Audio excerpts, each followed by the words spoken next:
주님 내가 여기 있사오니 나를 보내소서. 나의 맘 나의 몸 주께 드리오니 구하옵소서.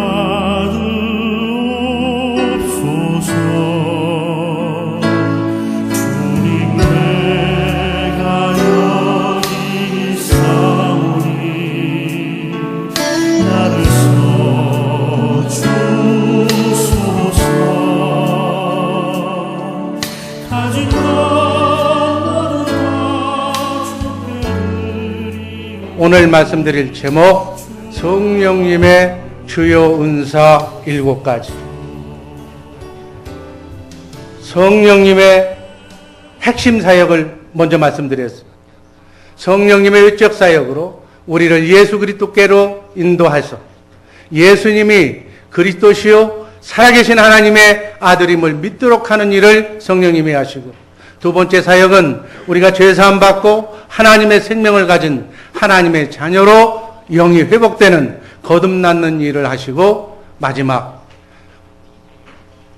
하나님이 성령으로 오신 그리스도 그분이 여러분과 나를 성전 삼고 우리 안에서 가르치시고 생각나게 하셔서 우리를 예수님처럼 살도록 하시는, 다시 말하면 자든지 깨든지 먹든지 마시든지 예수님 하나님이신 그분과 함께 임마누엘 하면서 예수님처럼 우리가 뭘 해야 된다고요? 예수하는 일.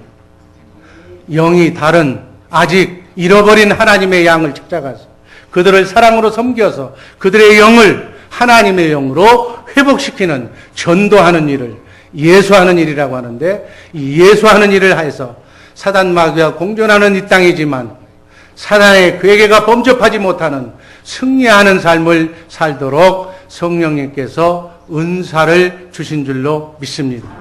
그 주신 은사 7가지 중에 첫 번째 은사는 지혜와 말씀의 지식의 은사라고 고린도전서 12장 8절은 우리에게 말씀합니다. 한번 읽습니다. 어떤 이에게는 성령으로 말미암아 지혜의 말씀을, 어떤 이에게는 같은 성령을 따라 지식의 말씀. 지혜와 지식의 말씀인데 어떤 차이가 있는가? 지혜의 말씀은 실천적인 은사로 우리의 삶 가운데 실천적으로 적용케 하는 은사요. 지식의 말씀은 하나님의 말씀을 깨닫는 지적 은사예요. 그래서 이 은사들은 다 하나님의 말씀을 가르치고 하나님의 뜻을 깨닫게 함으로써 우리 교회와 하나님의 자녀들, 성도들에게 유익을 끼치는 말씀인 줄로 믿습니다. 공통점은 다 같이 하나님의 말씀과 관련되어진 은사라는 점이에요.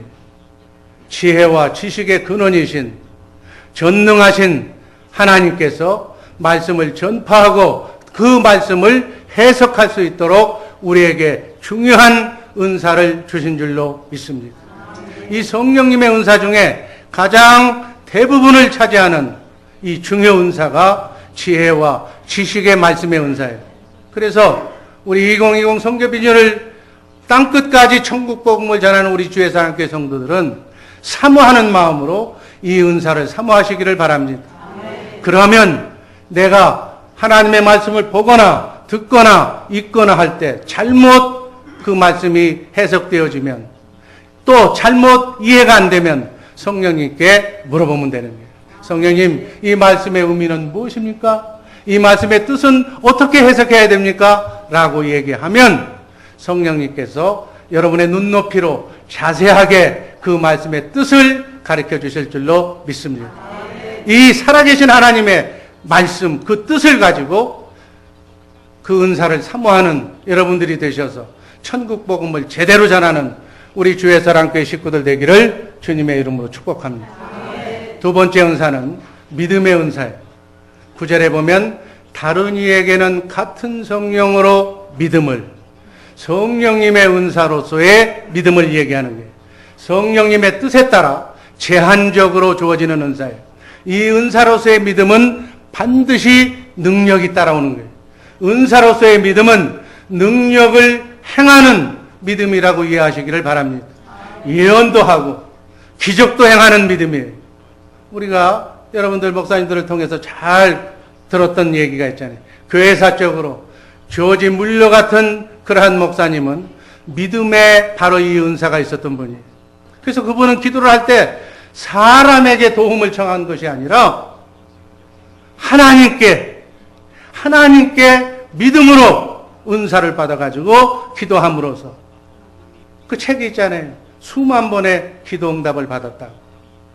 자기가 이렇게 양육하는 고아원들 오늘 무엇을 먹을까 내일 무엇을 먹을까 걱정하지 않았다는 거예요. 다 떨어져도 기도하면 믿음으로 기도하면 시간 1초도 지체하지 않고 먹을 것이 딱 도착했다는 그러한 책을 여러분들 아마 간증을 통해서 들었을 거예요. 이렇게 믿음은 믿음으로 역사가 능력으로 따라온다는 거예요. 데살로니가전서 1장 3절 말씀 한번 읽습니다. 너희의 믿음의 역사와 사랑의 수고와 우리 주 예수 그리스도에 대한 소망의 인내를 우리 하나님 아버지 앞에서 쉬지 않고 기억하며 우리 기독교인들에게 필수가 뭐예요? 믿음, 소망, 사랑인데 이 믿음, 소망, 사랑 앞에 바로 따라다니는 단어가 있어요. 믿음은 뭐라고 그랬어요? 역사. 믿음은 역사하는 거예요. 능력이 역사하는 거예요. 사랑은 수고가 뒤따라야 되는 거예요. 섬김의 사랑이 뒤따라야 되는 거예요. 그리고 소망은 반드시 인내해야 되는 거예요. 이게 뒷받침이 돼야 되는 거예요. 이렇게 믿음은 역사하는 능력이 있음을 믿으시기를 바랍니다. 우리의 삶 전체를 변화시킬 뿐만이 아니라 교회를 위해서 하나님의 나라 확장을 위해서 봉사를 하게 하는 것이 바로 이 믿음이에요. 또 믿음은 우리를 구원한다고 그랬어요. 크고 작은 삶의 구원은 물론이거니와 우리를 영원한 나라로 인도하는 영원한 구원을 이루게 해주시오. 마태복음 9장 20절, 21절, 22절 말씀 한번 다 같이 읽어봅니다. 12해를 혈루증으로 앓는 여자가 예수의 뒤로 와서 그 겉옷가를 만지니 이는 제 마음에 그 겉옷만 만져도 구원을 받겠다 함이라. 22절 예수께서 돌이켜 그를 보시며 가라사대 따라 안심하라. 네 믿음이 너를 구원하였다 하시니 그 여자가 그 시로 구원을 받으니라. 아멘. 크고 작은 삶에 이 세상에 어떤 특정한 문제가 있다 할지라도 지금 여인은 혈루증으로 하혈하는 그 증세대로 12년을 고생했는데 예수님의 겉옷만 만져도 구원을 받겠다고 그 믿음을 보시고 그 시로 구원을 혈루병에서 낫는 그러한 구원을 받는 이렇게 믿음은 크고 작은 사단 마귀가 갖다 준 우리의 허락 없이 여러분의 가정에 잘못 들어온 사단 마귀가 들어오면 어떻게 돼? 불안, 불행, 불평, 원망, 시기가 나옵니다. 그러한 모든 삶으로부터 예수만 만나면 그 믿음만 있으면 어떠한 특정한 문제라도 다 피답해 얻으면 속수무책이기 때문에 승리하는 그러한 삶을 살게 될 줄로 믿습니다. 에베소서 2장 8절 말씀은 너희가 그 은혜를 인하여 믿음으로 말미암아 구원을 얻었나니 여기서 나오는 구원은 어떤 구원이라고 그랬어요? 영의 구원. 우린 영과 혼과 육을 가진 존재인데 영의 구원, 오늘 죽어도 천국 가는 그 구원은 믿음으로 받는 거예요. 지금 이후에 영원한 문제를 해결받는 이 구원도 바로 믿음으로 받는 줄로 믿습니다. 아멘. 그 다음에 병 고치는 은사가 세 번째. 고린도전서 12장 9절 어떤 이에게는 한 성령으로 병 고치는 은사를. 혹자는 성령 강림 이후에 병 고침의 역사는 끝났다고 그렇게 하는 분도 있어요. 그러나 병 고침의 역사는 오늘날도 계속 이어지는 줄로 믿습니다. 단지 세상이 말세가 되다 보니까 영적 상태가 혼미해져서 쇠퇴해져서 그 당시보다는 강력하지 못한 느낌은 주지만 지금도 선교주에서 일어나는 선교 보고를 접하고 보면 주의 종들에게 하나님의 영광을 나타내기 위해서 병 고침의 능력과 권세를 주시는 줄로 믿습니다. 마태복음 10장 1절 말씀 한번 다 같이 읽습니다. 예수께서 그 12 제자를 부르사 더러운 귀신을 쫓아내며 모든 병과 모든 약한 것을 고치는 권능을 주시느니라. 아멘. 성령님께서 우리에게 바로 천국 복음을 전하기 위해서 이 권능을 주시는 줄로 믿습니다. 이 권세와 하나님의 능력과 권세로 어둠의 영을 정복하는 능력을 말하는 겁니다. 예수님은 예수님의 제자들에게 이 권위와 능력을 부여하셨으며 오늘날 성령님께서는 은사로, 병 고치는 은사로 하나님의 사역 중의 일부를 여러분과 나에게도 사모하면 주시는 줄로 믿습니다. 성경을 보면 사도행전 3장 6절에 베드로가 이 은사를 받아서 베드로 안에서 말씀하시는 성령으로 오신 그리스도의 말씀을 듣고 태어나니까 안진뱅이가 일어나는 놀라운 역사가 등장합니다. 6절 말씀 읽습니다. 베드로가 가로되 은과 금은 내게 없거니와 내게 있는 것으로 내게 주노니 곧 나사렛 예수 그리스도의 이름으로 걸으라 하고, 평상시에 성전을 들락날락 했는데 그날따라 베드로 안에 성령으로 오신 그리스도께서 말씀하시니까 그 안진뱅이를 보고 네가 원하는 금과 은은 내게 없지만은 내게 있는 것으로 내게 마신 하나님의 능력으로 내가 너에게 얘기하니 나사렛 예수 그리스도의 이름으로 걸으라고 그 말씀을 대언했더니 바로 성령의 그 능력에 따라서 안진뱅이가 일어나며 성전을 뛰거니는 놀라운 역사가 나타난 줄로 믿습니다.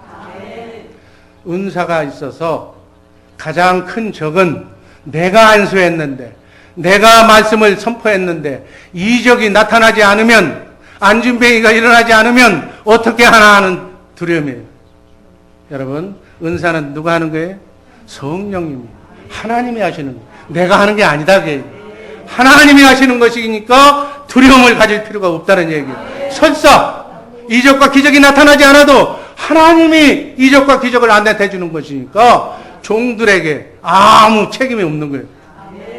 하나님이 하시는 일이기 때문에 두려움을 가질 필요가 없는 줄로 믿습니다.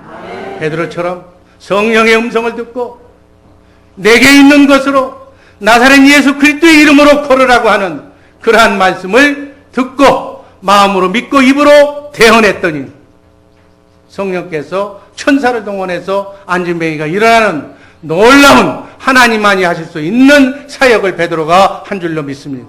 이렇게 병고침의 역사는 이런 믿음에서 출발하는 성령님의 은사라고 이해하시기를 바랍니다.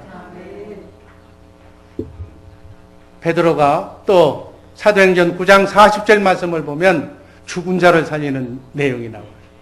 예수님도 그랬는데 베드로도 가는 거예요. 예수님의 제자들도 하는 거예요. 예수님 말씀하셨잖아요. 나보다 더 큰 일을 너희가 할 것이다. 성령의 은사를 받으면 이렇게 한다니. 사도행전 9장 40절 말씀 읽습니다. 베드로가 사람을 더 내어보내고 무릎을 꿇고 기도하고 돌이켜 시체를 향하여 가로되 다비다야 일어나라 하니 그가 눈을 떠 베드로를 보고 일어나 앉으니. 예수님께서도 공생의 기간 동안에 하셨죠. 죽은 지 나흘이 돼서 냄새가 나는 나사로에게, 죽은 세포에게 명령하니까 죽은 세포가 일어나는 거예요. 왜 그랬을까요? 하나님은 말씀으로 우주 만물을 창조하신 줄로 믿습니다. 그래서 말씀으로 창조된 모든 피조물은 하나님의 말씀을 듣는 거예요. 하나님의 말씀에 순종하는 거예요. 그러니까 죽은 세포도 하나님의 말씀, 그 말씀이 정말로 하나님의 말씀이라면, 성령으로 오신 그리스도 그분의 음성이라면 이러한 일들이 일어날 줄로 믿습니다. 베드로는 죽은 베드로를 향하여 베드로 안에서 말씀하시는 성령으로 오신 그리스도의 음성을 듣고 명령해. 그랬더니 놀랍게도 다비다가 일어나서 눈을 뜨고 살아서 일어나 앉았다고 증언하는 말씀입니다. 우리가 믿는 하나님은 전능하신, 죽은 자도 살리시는 그러한 하나님이심을 믿으시기를 바랍니다. 능력의 하나님, 전지전능하신 하나님은 생명의 주관자이시기 때문에 이렇게 죽은 자도 살리신다. 아멘. 병 고치는 은사는 이렇게 은사자를 통해서 나타내시는 하나님의 능력이라고 믿으시기를 바랍니다. 네 번째, 능력 행함의 은사. 10절 말씀을 보면 어떤 이에게는 능력 행함을, 귀신이 쫓겨나고 표적과 기사가 행해졌어. 초대교회 당시나 처음에 교회가 세워질 때 선교지에서 능력 행함과 같은 성령의 은사가 나타날 줄로 믿습니다. 이것은 하나님의 교회가 든든히 세우는 중요한 은사예요. 이런 능력의 행함은 사도에 표된 것이라고, 표적과 기사의 능력은 바울이 제시한 사도의 표였어요. 고린도후서 12장 12절 말씀 한번 읽습니다. 사도에 표된 것은 내가 너희 가운데 모든 참음과, 고린도후서 12장 12절, 고린도후서 12장 12절, 사도에 표된 것은 내가 너희 가운데서 모든 참음과 표적과 기사의 능력을 행한 것이라. 주님께서는 이같이 중요한 성령의 은사를 통해서 주님의 말씀을 증거하고 계신다는 사실 꼭 믿으시기를 바랍니다. 이렇게 능력을 행하는 은사자는 그리스도의 몸이라는 거예요. 여러분, 우리의 머리는 그리스도인 줄로 믿습니다. 우리는 그 몸의 지체, 각 지체의 한 부분이기 때문에 고린도전서 12장 27절 말씀 한번 읽습니다. 고린도전서 12장 27절, 너희는 그리스도의 몸이요 지체의 각 부분이라. 이 문맥 가운데서 우리가 이래요. 성령의 은사도 그리스도가 하나님인데 하나님의 몸이기 때문에, 지체이기 때문에 우리에게도 은사가 주어지면 하나님이 하시는 그 일을 우리도 할 수 있다라고 이 은사를 그런 맥락에서 이해하시기를 바랍니다. 이렇게 능력 행하는 자는 마찬가지 지체 부분으로서의 소명을 감당하고 있는 거예요. 또 다섯 번째 보면 10절에 어떤 이에게는 예언함을. 여러분, 예언은 구약, 신약, 그리고 이 시대로 나누어서 얘기할 수가 있어요. 구약 성경에서 나오는 예언은 선지자의 입에 둔 말씀이었어요. 그래서 하나님의 백성이 잘못하면 넌 포로로 갈 것이다 예언하면서 정확하게 선지자의 입에 하나님의 말씀을 주셨어요. 예언의 말씀을. 바른 길 하나님을 섬기고 두렵고 떨리는 마음으로 경외하도록. 신약 성경의 예언은 구약 성경에 나타난 메시아에 대한 증거를 하나씩 찾아서 하나님께 영광 돌리는 그런 내용이 신약의 예언. 계시가 완결된 이 시대, 성령 시대의 은사는 예언의 말씀인 성경을 제대로 이해하고 제대로 해석하고 가르쳐서 우리 성도들을 말세의 이단 사설로부터 바로 지켜서 하나님을, 천국 복음을 제대로 전하게 하는, 실천케 하는 목적이 있는 줄로 믿습니다. 그래서 강단에서 그 주간, 그 달에 설교하는 담임 목사의 설교가 예언의 말씀이라고도 얘기하는 학자가 있어요. 이 예언의 은사는 오늘날에도 중요한 성령님의 은사라고 받으시기를 바랍니다. 그래서 담임 목사가 그때 우리 성도에게, 미국에 있는, 뉴저지에 있는 주의 사랑교회 성도들에게 오늘 주시는 이 말씀을 하나님의 말씀으로 받을 때 은혜가 될 줄로 믿습니다. 고린도전서 14장 1절 말씀 읽습니다. 신령한 것을 사모하되 특별히 예언을 하려고 하라. 사도행전 19장 6절 말씀을 보니까 바울이 그들에게 안수함에 성령이 그들에게 임하심으로 방언도 하고 예언도 했다고 말씀이 나와 있습니다. 구약의 예언만 인정하는 소극적인 견해보다는 정말 이 시대의 은사를 잘 이해하는 우리 복된 주의 사랑교회 식구들 되기를 바랍니다. 사사로운 예언은 우리가 경계해야 돼. 그러나 성령의 능력은 무한한 것임을 전제한다면 예언의 은사를 인본주의적으로, 개인적으로 생각하지 말고 제한하려고 하지 마시기를 바랍니다. 여섯 번째, 영분별의 은사가 있습니다. 어떤 이에게는 영들 분별함을. 영들 분별의 은사는 숨은 죄악을 간파하는 수 있는 능력을 얘기할 수도 있습니다. 베드로는 이 은사로 사도행전 5장 1절 이하에 보면 바로 삽비라와 아나니아의 죄를 간파한 그러한 사연이 나와요. 시간 관계상 생략하지만 영들 분별의 은사는 사단의 거짓된 가르침을 분별하는 능력이에요. 초대교회 당시에는 거짓 선지자가 많아서 당시에는 하나님의 계시가 완결되지 않았기 때문에 이런 능력이 절대적으로 아마 필요했을 거예요. 요한일서 4장 1절 말씀 한번 읽습니다. 사랑하는 자들아, 영을 더 믿지 말고 오직 영들이 하나님께 속하였나 시험하라. 많은 거짓 선지자가 세상에 나왔습니다. 세상 끝때는 영분별이 필수적이라는 사실 꼭 기억하시기를 바랍니다. 바로 이 시대의 일이 예수 말고도 구원이 있다라고 우리가 그렇게 믿었던 교단들이 다 지금 WCC 혼합주의에 지금 매도가 되어서 예수 말고도 구원이 있다라고 하는 종파가 얼마나 많은지 몰라. 우리 주변에 얼마나 많은 이단들이 성도들을 괴롭히고 있는지 모릅니다. 그래서 이 영분별의 은사는 꼭 알아야 할 은사인 줄로 믿습니다. 마지막으로 방언 말함과 방언 통역함의 은사. 고린도전서 12장 10절 말씀 읽습니다. 다른 이에게는 각종 방언 말함을, 어떤 이에게는 방언들 통역함을 주시나니. 성령의 은사 중 우리 교회에서 가장 많이 발견할 수 있는 은사가 바로 이 방언의 은사예요. 믿는 자에게 나타나는 표적이라고 마가복음 16장 17절은 말하고 있습니다. 한번 읽습니다. 믿는 자에게는 이런 표적이 따르리니 곧 저희가 내 이름으로 귀신을 쫓아내며 새 방언을 말합니다. 방언의 은사는 믿는 자에게 나타난 표적임을 인정하는 것이 중요해요. 인정해 주자는 얘기. 이것을 인정하지 못하면 방언 은사자를 억압하거나 색안경을 쓰고 보기 때문에 서로가 은혜가 안 된다는 얘기예요. 성경은 방언이 신비적인 현상이 아니라고 분명하게 성령의 은사임을 분명히 밝히고 있는데 이 말씀을 부정해서는 안 된다는 얘기예요. 믿는 자에게 나타나는 표적인 줄로 믿습니다. 그래서 고린도전서 14장 39절에서 바울 선생은 방언을 금하지 말라고 말씀하셨습니다. 한번 읽습니다. 그런즉 내 형제들아 예언하기를 사모하며 방언 말하기를 금하지 말라. 모든 것을 적당하게 하고 질서대로 하라. 방언은 교회에게 주신 은사 중에 하나예요. 고린도전서 12장 28절 말씀을 보면 제가 읽습니다.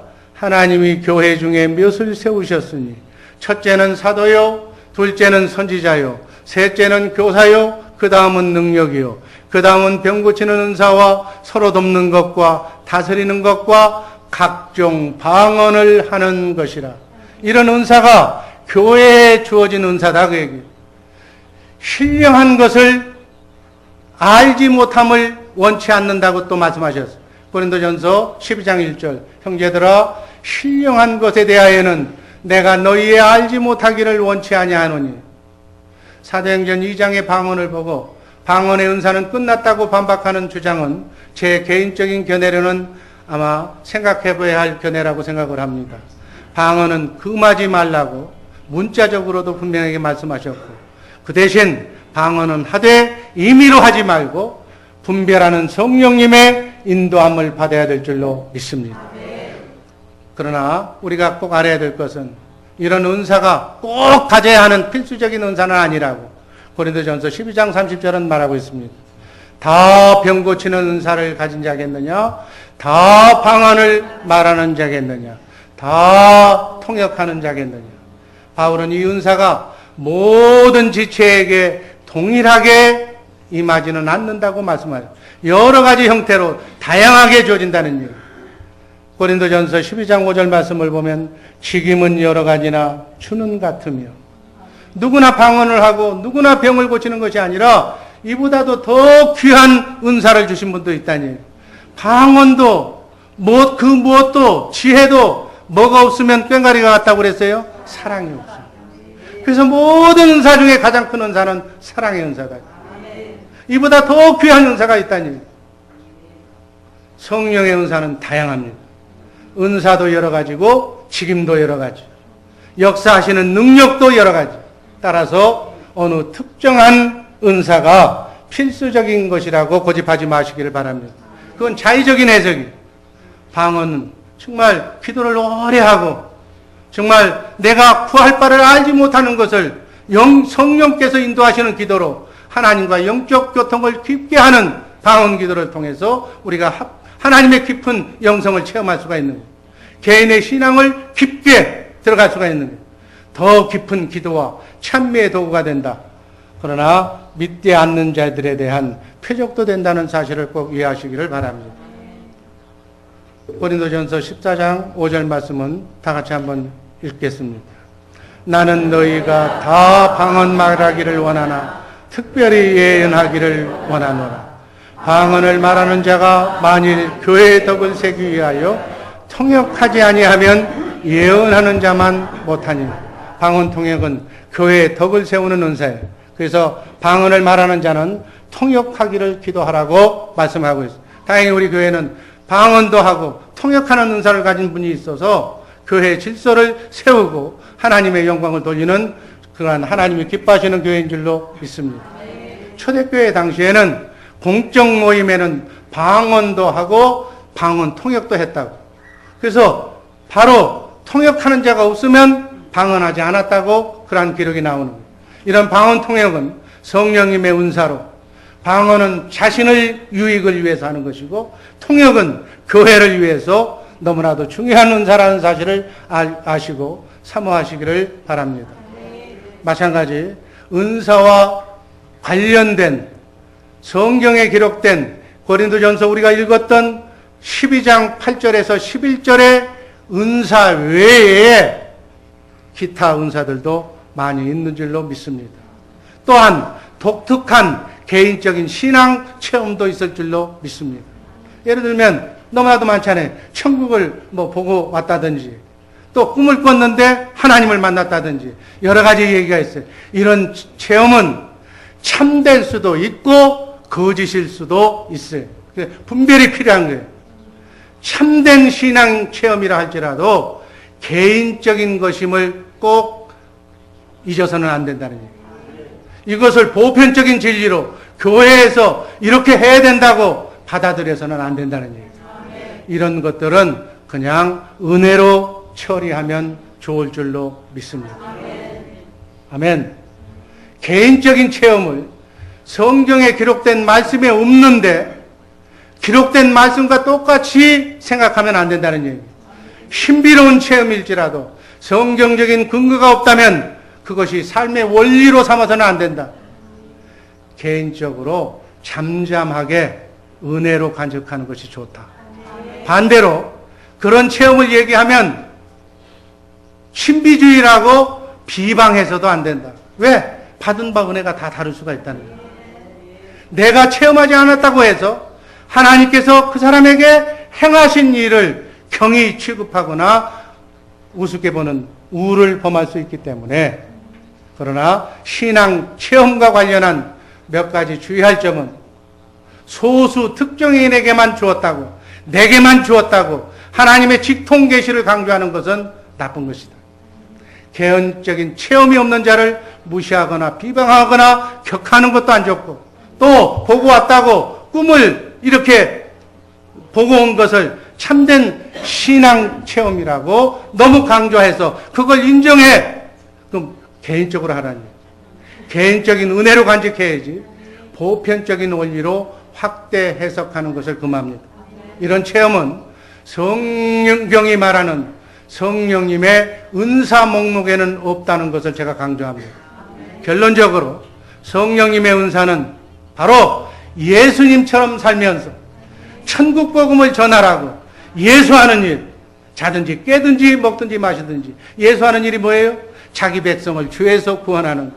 사단 마귀에게 눌려있는 하나님의 백성을 구원하는 그 예수하는 일에 우리가 그리스도의 몸으로서, 우리가 지체로서 우리에게 보여주신 복음 전파의 사역이라는 사실을 꼭 이해하시고, 그 성령님의 은혜라는 사실을 이해하시고, 이 은혜를 정말 하나님의 영광을 위하여 사모하는 우리 복된 쇠사랑교회 식구들 되시기를 주님의 이름으로 축복합니다.